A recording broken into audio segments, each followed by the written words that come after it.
আসসালামু আলাইকুম, welcome back to my channel. সবাই কেমন আছেন? আমরা এই যে আজকে এই মোরগটা রান্না করব। তো এই যে ধরা হয়েছে মাহিরদের খাওয়ানোর জন্য। তো মাহিররা অসুস্থ হয়ে পড়ছে, দিনা তো অনেক অসুস্থ, গরমে বমি হচ্ছে ওর।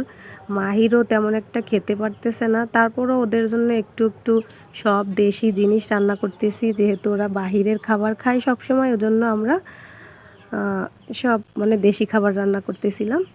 এই যে সাজ পিঠা বানিয়েছি, দেশি মোরগ, তারপরে হচ্ছে হাঁস, বেলে মাছ দিয়ে রান্না, শিং মাছ, ফলি মাছ, এগুলো সব। মামা মামি একটু সুস্থ আছে, ওনাদের খাওয়াটা যাও হচ্ছে, কিন্তু বাচ্চা দুইটা মানে মাহির দিনা একটুও খেতে পারতেছে না। মাহির একটু পারতেছে, দিনা তো পারতেছেই না। এরকম একটা অবস্থা। দিনার জন্য এখন ডাক্তার আসতেছে বাসায়, ডাক্তার দেখানো হবে। তো সবাই ভালো থাকবেন আর দোয়া করবেন।